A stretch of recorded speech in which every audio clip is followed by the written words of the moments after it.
계시는데 상당히 복이 많으신 분들입니다. 왜냐하면 미국에 살 때 우리 미국에 와서 우리 이제 처음부터 시작을 했는데 제일 좋은 분을 만나야 할 사람이 목사님이세요. 목사님. 그러니까 우리 강 목사님 참 훌륭하고 또 능력도 많으시고 여러 가지 면에 아주 재미가 많이 계십니다. 그래서 우리 아파트에서도 강 목사님한테 가서 많이 배우고 그랬는데, 그리고 두 번째 우리 미국에서 생활하는데 아주 좋은 분을 만나야 될 사람은 의사입니다. 의사는 우리 몸을 잘 건강하게 해주기 때문에 우리가 좋은 분을 만나서 몸을 잘 치유받아야 될 것입니다. 그리고 세 번째는 사업을 크게 하시는 분은 변호사나 계리사 같은 분들을 만나야 되고, 또 그 다음으로 이제 좋은 분들, 친구분들, 이렇게 그 친구 관계를 좋게 가지고 계시는 분들은 아주 몸들이 다 좋습니다. 또 정신적으로도 아주 뇌가 튼튼해지고 치매올 염려도 없고, 그래서 여러분들 참 행복하다고 제가 생각합니다. 그리고 제가 작년에 와서 얘기할 때는 여러분들은 많지가 않았어요. 근데 이제 차차 사람들이 많이 불어납니다. 그 예수님 당시에 삭개오라고 여러분들 아시죠? 삭개오. 그 삭개오가 생전에 살아있을 때 그 좋은 성자 예수님을 만났는데, 키가 작으니까 마을에 예수님이 온다고 하는 소식을 듣고 나가봤더니 사람들이 꽉 차서 그 삭개오가 키가 작았다고 그럽니다. 그래서 도저히 예수를 볼 수가 없으니까 이 사람이 나무에 올라갔어요. 나무에 올라가서 예수님을 직접 보고 상당히 마음이 기뻤습니다. 그래가지고 그 예수님이 어떤 모습으로 어떻게 오시고 무슨 얘기를 하는가 잘 들었는데, 예수님이 지나가면서 벌써 삭개오라는 사람이 나무에 있다는 걸 예수님이 벌써 직관적으로 알았어요. 그래서 삭개오야 부르고 오늘 내가 너희 집에 같이 누하겠다. 그러니까 삭개오가 얼마나 좋습니까? 너무 반가워서 나무에 내려가지고 예수님을 잘 가까이 영접하고 그때 예수님이 가셨는데, 이 삭개오가 예수님을 잊을 수가 없어요. 그래서 삭개오가 매일 아침 새벽에 일찍이 5시에 나가서 그 나무에 물을 부어주기 시작했어요. 그래서 매일 아침 나가니까 자기 아내가 이 사람이 없거든요. 그러니까 이 사람이 도대체 어디 가서 매일 아침에 간가 하고 물어봐도 삭개오가 대답을 안 해요. 얘기를 안 합니다. 그래서 그 부인이 몰래 한번 따라가 봤어요. 아침에 일찍 일어나가지고 따라가 봤더니 큰 바켓을 하나 들고 물통을 들고 먼 냇가에 가서 물을 길러가지고, 그리고 나무에 갖다가 정성스럽게 부었고 말이에요. 그리고 이제 오더라고요. 그래서 삭개오는 생전 죽을 때까지 예수님을 잊지 않고 그렇게 나무를 정성껏 가꾸면서 그 나무가 삭개오를 만나면 또 좋아하고 말이에요. 그 나무도 의식이 있습니다. 그래서 사람들이 가게 되면 반가워하고 꽃도 그렇습니다. 그래서 이제 그 산에 벌목하는 사람들, 톱 가지고 도끼 가지고 나무 찌그러 가는 사람들이 산으로 들어가게 되면 그 나무들이 놀란다고 그래요. 깜짝 놀란다고 그래요. 그러니까 나무나 모든 생명체는 의식이 있습니다. 근데 말은 못하고 그러지만 그거 안다고 그래요. 그래서 그 과학자들이 여러 가지로 실험을 많이 해보니까 그런 통계가 나오고 그렇습니다. 근데 오늘 이제 팔로 해방은 우리나라의 아주 귀한 그런 날인데,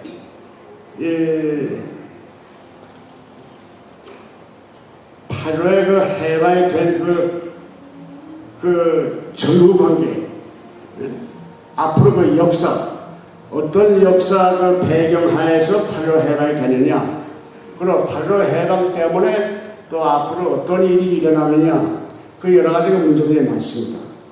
그래서 제가 동영상을 지금 조금 만들어가지고 우리 8월 해방될 때 너무 기뻐가지고 사람들이 전부 일어나서 나가 만세 부르고 여러분들이 다 기억을 하실 겁니다.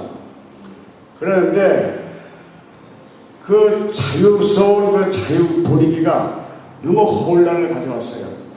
우리나라에 아침에 일어나게 되면 몇 사람이 모여가지고 단체 만들고 정당 만들고 정치하고 너무나 혼란이 많았습니다.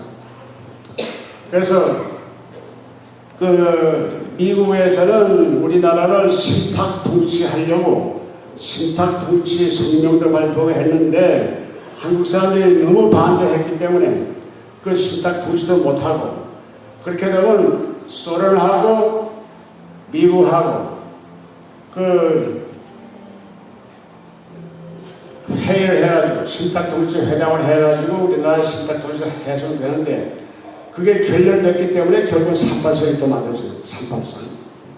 신탁통치가 됐으면 한 나라로 통치가 됐고, 그 다음에 우리나라 정부가 수립되고 우리나라 독립하고 그랬을 텐데, 아주 찬스도 그때 놓친 겁니다.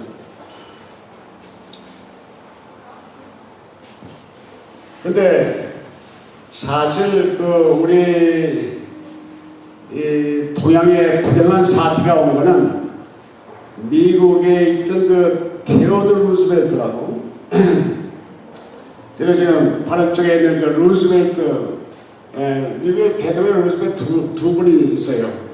근데 이분이 있을 때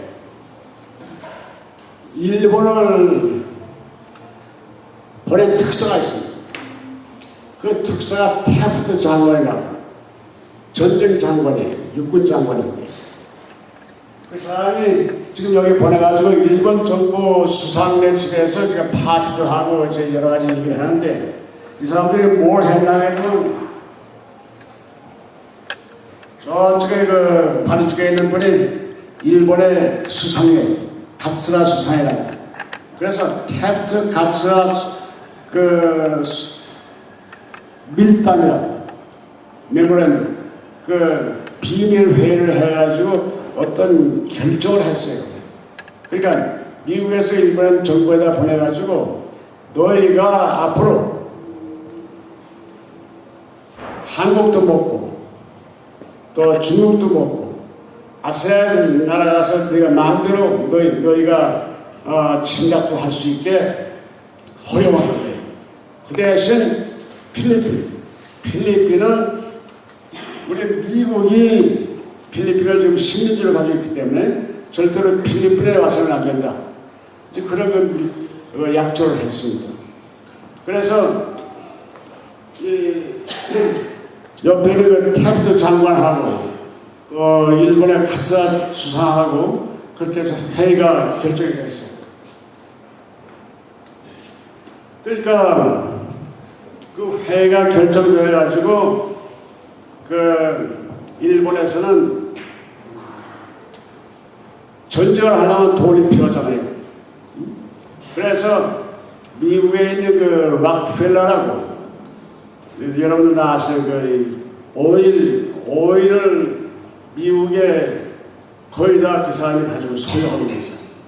그 다음에 중동에 있는 오일, 하여튼 전 세계적으로 한 60% 이상 오일을 소유하고 있는 사람은 락펠러인데, 돈을 그동안에 굉장히 많이 벌었습니다.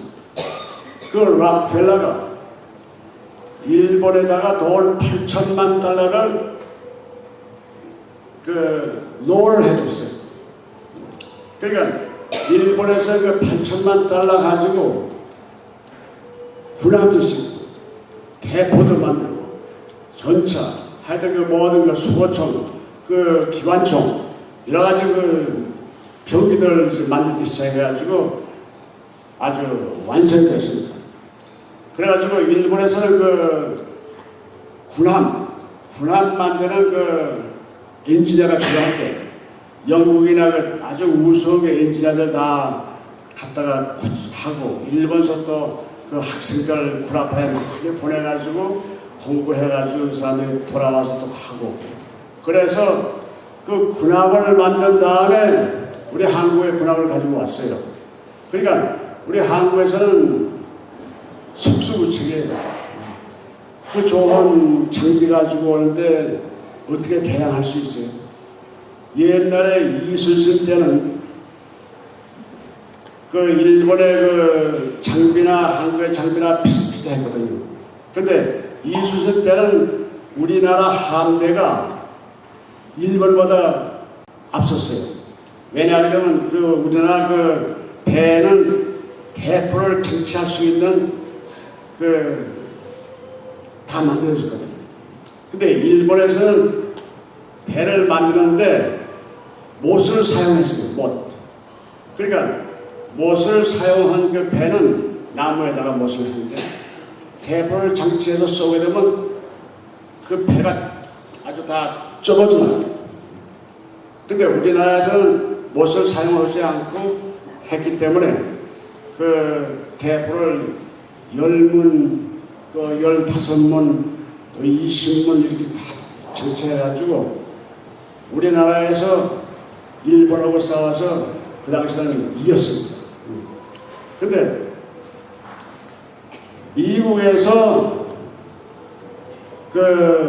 이따금씩 일본의 옛날에 큰 배를 가지고 올 때는 미국 사람들이 가지는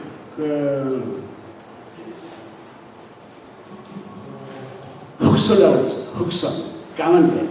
그때 석탄 타가지고, 석탄을 떼가지고 하는데, 일본 사람들이 배를 보기만 하면 무서워했어요. 그래가지고 일본 사람들이 미국 페리 장군, 이런 사람들을 만나가지고 일본을 좀 앞으로 개방해서 이렇게 하기 위해서는 어떻게 해서 좋겠느냐. 상의한 때도 있었습니다. 그래가지고 일본은 앞으로 언어도 영어로 사용했으면 어떻겠느냐 그런 말도 했어요. 그런데 이제 일본이 자기들이 군함을 만들었어요. 군함 만들어가지고 항구를 해서 중국 만주로 들어가는데 중국에도 그 장비가 일본만 못해요. 그러니까 중국도 쉽게 먹을 수 있고 그 다음에 일로 전쟁을 또 했습니다. 일로 전쟁. 일본하고 소련하고 만주에서 일로 전쟁하고 또 그 전쟁하기 전에 해전 대만 일본 해협에서 소련 군함들이 와가지고 일본하고 전쟁했는데 일본 군함이 월등하게 우수하거든요. 포를 쏘게 되면 장거리도 갈 수 있고 이 소련은 낙후된 군함들 가지고 그래서 일본이 이겼습니다. 그러니까 도양에서 일본을 당할 만한 나라가 없어요. 그러니까 한국도 일본이 오니까 그대로 손들고 나왔습니다. 그 다음에 중국도 1931년부터 그렇게 이제 만주 사변이 일어나가지고 전쟁을 했습니다. 근데 그렇게 되니까 일본을 부흥시킨 제일 아주 두목이 누구냐 하면 이등박문이에요. 이 사람. 여기 지금 안중근 옆에 있는 이등박문이가 일본의 명치천황을 만들었습니다. 그리고 명치천황 전에 효명천황이라고 일본에 있었는데 그 천황은 독구가와 막부하고 손을 잡고 외국에 있는 세력들을 차단하는 그러니까 그 사람은 그 아주 나라를 쇄국주의 나라를 이제 만들었는데, 근데 이등박문이가 그런 사람들을 없애고 소명천황을 다 죽여버리고 명치천황을 세워놓고 그 다음부터 이제 개방주의 그걸 이제 시작했습니다. 그러니까 우리나라에 안중근 같은 의사들이 나타나가지고 이등박문이를 저놈을 죽여야겠다. 그래서 이등박문을 살해한 겁니다. 이제 중국에 들어가서 중국도 모여야 되겠다. 그러니까 이등박문이가 차를 타고 쭉 이제 평안북도로 올라가던 선천이 우리나라에선 그 기독교 아주 본산지라고 합니다. 선천. 미국 선교사들이 중국으로 해서 선천에 먼저 오고 그 다음에 선천에서 평양으로 왔습니다. 그러니까 선천이 아주 본거지예요. 그러니까 이등박문이도 선천에 차를 세워놓고 그 많은 군중들 앞에서 연설도 하고 이제 그랬어요. 그리고 이제 하루빈을 만주에 하루빈 올라갔는데 하루빈역에서 안중근 의사가 그 권총을 꺼내가지고 그냥 쏴버렸어요. 근데 이등박문이가 초에 맞아가지고 쓰러져서 이제 금방 죽을 찰나인데 그 옆에 있는 비서고 이등박문이가 나를 누가 쏘았느냐고, 나 죽인 사람이 누구냐, 한국 사람이냐 중국 사람이냐 그거 물어봤어요. 그러니까 그 비서가 한국 사람이라고. 그러니까 이등박문이가 한국 사람이라는 그 얘기 듣고서 그냥 죽었어요. 자기가 죽기 전에 알고 싶어서. 근데 이등박문이가 죽고 상당히 그 옥고를 고문을 다하고, 여러분들이 그 주기철 목사님 아시죠? 주기철 목사님 그 고문할 때 그 판자에다 못을 만들어 놓고 막 가게 하고 걸어가게 하고 그랬잖아요. 그 안중근에도 그렇게 해서 막 굴렸어요. 그리고 뭐 가진 고문을 다 했는데 그 고문 한 그 교실, 그 고문실 그것도 이제 있는데, 여기 안중근 의사가 고문을 많이 다 하고 나서 나중에 죽기 며칠 전에 저기 한복 좋은 옷을 입고서 저기 앉아있어요. 그리고 저 위에 바른 쪽에 그 가운데 모자를 들고 있는 사람이 이등박문이에요. 저 사람이. 그리고 안중근 의사가 그 좋아하는 글귀가 있어요. 그분이 안중근 의사가 나중에 기독교 사람도 많이 들어가고 기독교의 신자인데 한글 공부를 많이 했어요. 안중근 씨가. 그 노노에 있는 그 말들, 노노에 저쪽 바른 쪽에 있는 거는 사람이 어질지 못하면 어려움에 처해서 죽을 그 어려움에 처해서 견뎌내지 못한다. 어지러운 사람, 살아있는 사람이래야 아주 힘들고 자기가 죽게 돼서 그런 그 찰나에도 그걸 이겨낼 수 있다. 그런 말을 했어요. 그 다음에 또 옆에 거는, 가운데 거는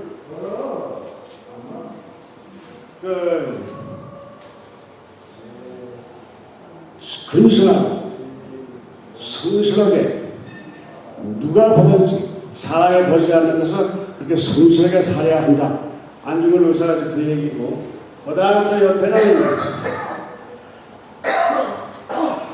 제일 왼쪽에 있는 거는 아주 영민하고 학문을 좋아하는 사람, 공부를 하고 그 성경책을 열심히 보고 아주 신에 좋은 사람들, 이런 사람들은 아래 사람들은 비록 천한 사람이라 할지라도 물어보고 내가 배우고 부끄러워하지 않는다. 그렇게 부끄러워요. 그런 글귀를 이 양반이 구하기 전에 감옥에 쓴 겁니다. 그리고 도장 없으니까 왼손으로 목을 붙여서 이 손도장을 찍었어요. 그래서 이것이 일본 그 정부에 있다가 그걸 발표했어요. 일본 정부에 발표했어요. 그래서 이걸 꺼내는 거예요. 저 세 개.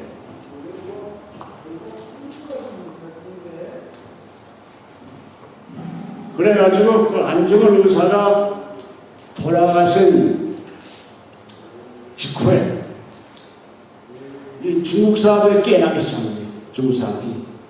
근데 중국에 그때 그 젊은 청년들, 아주 깨어있는 청년들이 여기 이 주울레라고 이 양반이 아주 부유해서 불란서 유학도 갔다 오고 그랬어요.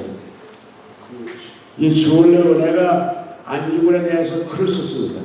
제가 간단하게 글을 썼어요. 그래서 그 안중근 의사가 이등박물을 죽였는데 그것도 중국 땅에서.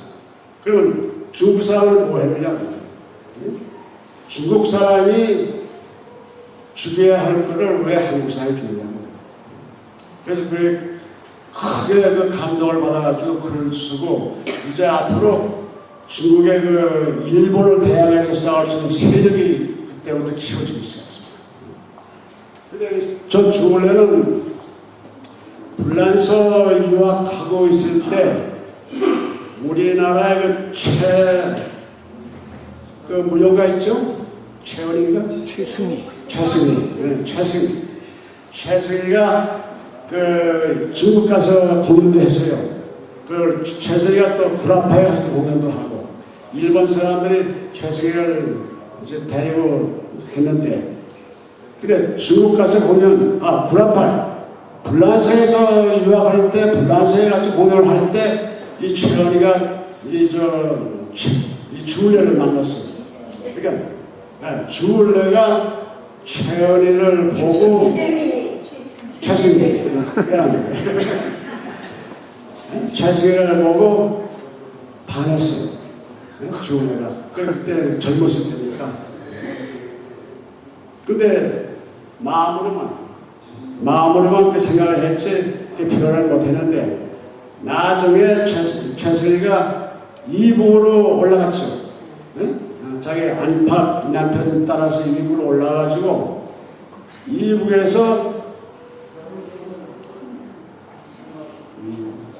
이북에서 또 중국으로 공연을 갔어요. 그땐 중국이 다 통일하고 공산 국가가 되고. 근데 그때 이 최승희가 공연할 때 이 주울레가 와가지고 자기가 솔직하게 얘기를 했어요. 내가 불란서에 유학 갔을 때 당신을 만났는데 너무 내가 많이 좋았다. 그래가지고 당신이 앞으로 이북하지 말고 중국에 있으면 내가 집도 주고 또 이 스튜디오도 다 이렇게 만들어서 다 할 테니까 여기 중국에 와서 있으라. 근데 최승희는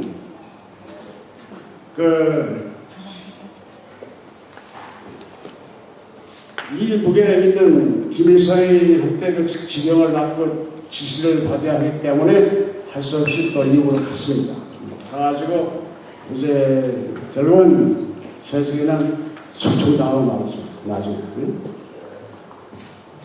근데 요 밑에 있는 김산이라고 우리나라 그 한국분인데 아주 유명한 사람이에요. 이 사람 이 사람은 알려지지 않는데 동경 일본 대학을 졸업하고 그리고 아주 공산당이에요. 아주 굉장히 공산당. 근데 그때 유학했던 한국 그 부잣집 아들들 뭐 다 일본 가서 유학하고 했는데 그 당시는 공산당에 물이 앉은 사람이 거의 없었어요. 일본 전체가 다 그래요. 마크스 레닌주의 그 공산당에 물이 들었어요.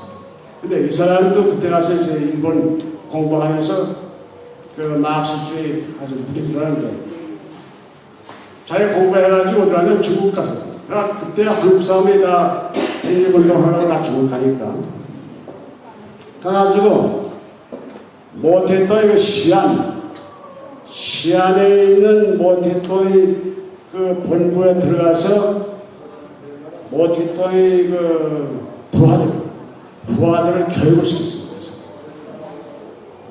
그러니까 모태토의 그때 그 시안에 있는 그 도서관에 수천 권 그 책들이 있는데 이 사람이 좀 관리하고 이 사람이 책을 많이 봤어요. 거기서 많이 하고 그리고 모태토의 이 참모 교육시키고 그러니까 우리나라 사람들이 군대 어디 가서 파고 들어가지 않는 데가 없어요. 그래가지고 그 공부를 이제 많이 교육을 시키는데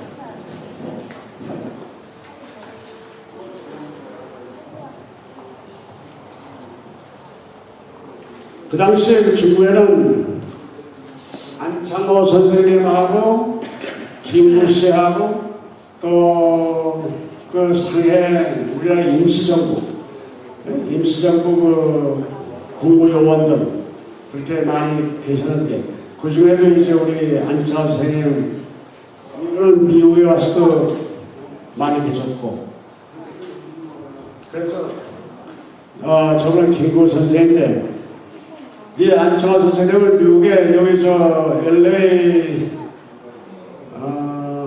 LA 다운타운에 그 불만이 거기 계실 때 미국 사람들이 이분이 하도 청소를 잘하고 깨끗하게 하고 그 정도는 하고 한국 사람들도 자꾸 교육시키고 그걸 미국 사회 보고 그 집을 한 채 해줬어요. 그 도산 안창호 선생님 그 사무실도 꾸미고 그랬지.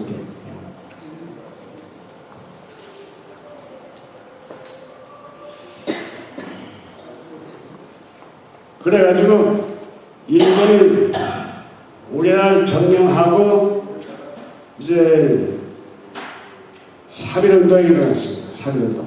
저쪽에 바로 저 우에 치마 입은 한국 여자들이 중고등학교, 중학교 여학생들이 치마를 입고 나와서 데모를 했다.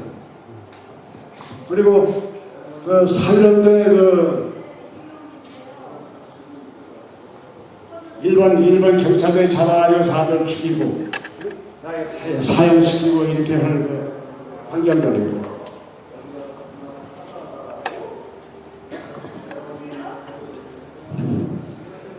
그래가지고 여기는 이제 중국에 들어가서 일본 사람들이 전쟁하고 중국을 이제 먹기 시작합니다.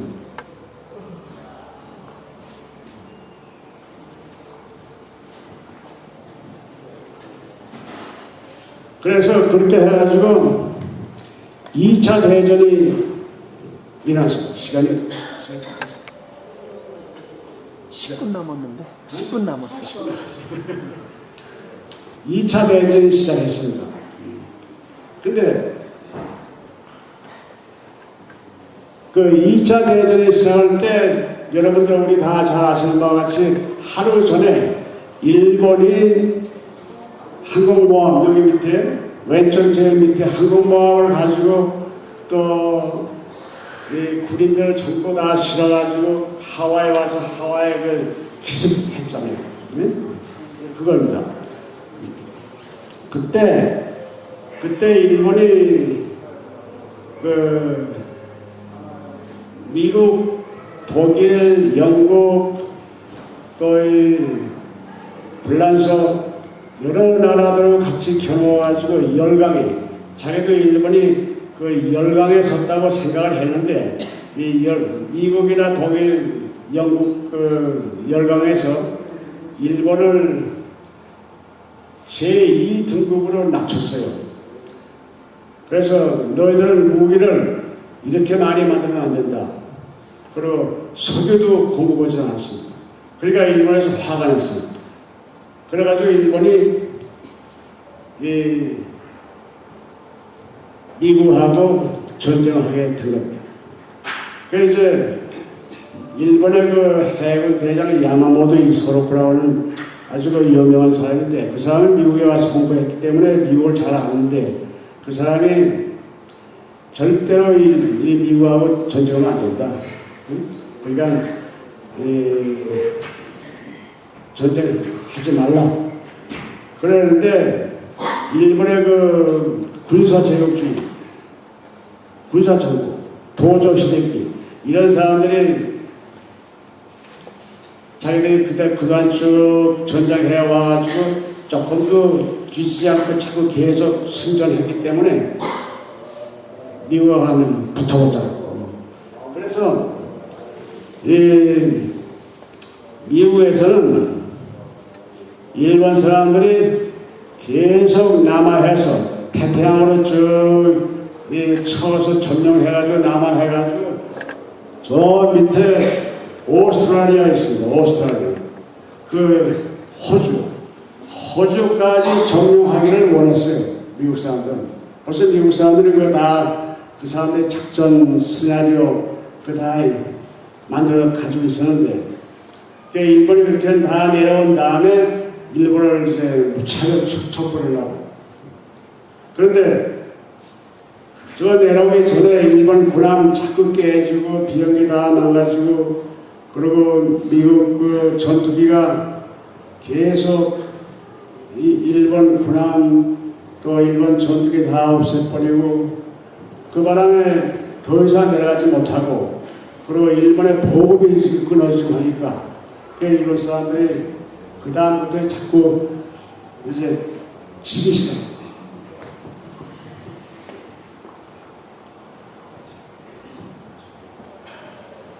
전쟁이 점점 무르익어가지고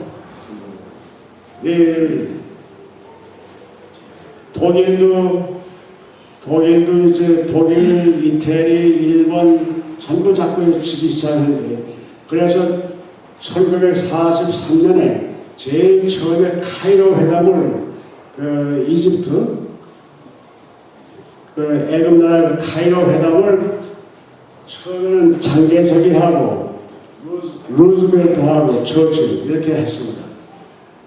근데 그때 카이로 회담할 때는 우리 한국을 독립을 시켜준다. 응? 한국을 독립한다.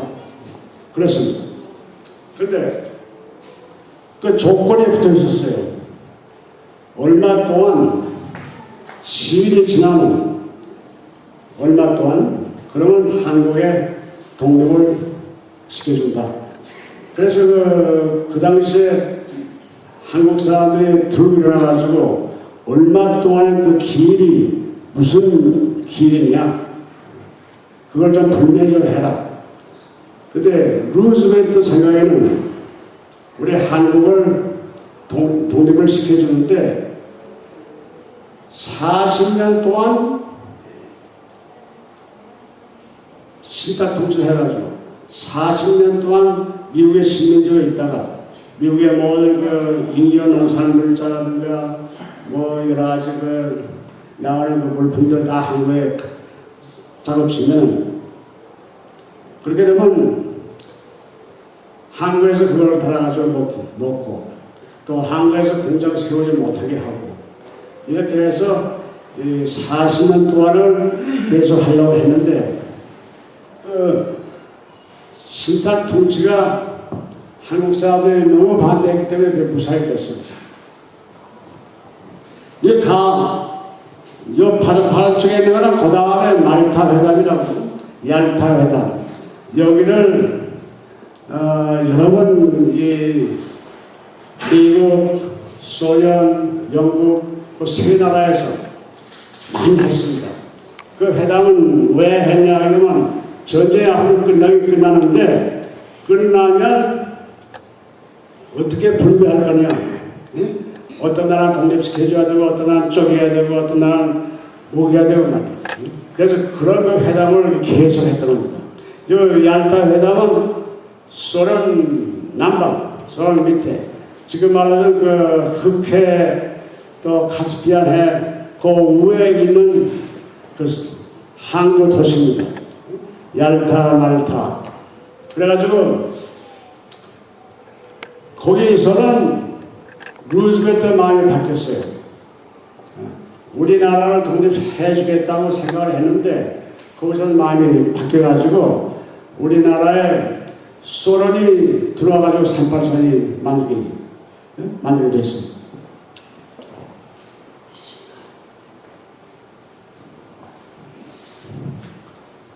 그래서 여기 팔로 해가지고 바로 밑에 384이 됐어요. 그 384는 트루만 대통령 자기 자서전에 444페이지에 한국의 384는 얘가 그었다 하는 그런 얘기가 있습니다.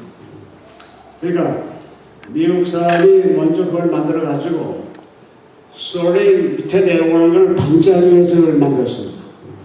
왜냐하면 소련은 남방에 자꾸 내려와서 점령하려고 했기 때문에 옛날에도 그 우리나라가 이조시대 나갈 때 소련이 자꾸 내려왔는데 그때도 소련에서 38선 43도 거기다가 그걸 긋고 일본하고 협상을 했었어요. 근데 일본이 소련하고 전쟁에서 이기는 바람에 그 38선이 그때 없어졌죠. 근데 지금 소련이 일본의 원자탄 그 히로시마에다 원자탄을 투하해서 일본이 그 항복을 하게 됐는데 소련이 계속 남아있어요. 일본에다 선전포고도 하고 그래서 남아해가지고 막 밀고 내려오니까 미국에서는 빨리 이걸 저지시키기 위해서 그래서 할 수 없이 384를 만들었습니다.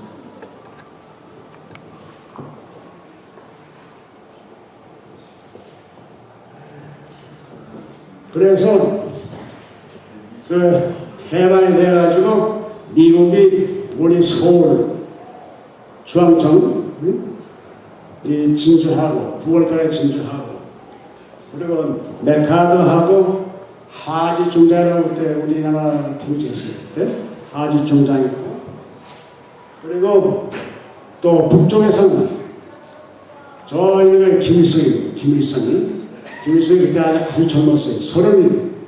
37살. 그러면 오늘은 여기서 끝내겠습니다. 시간 관계에서.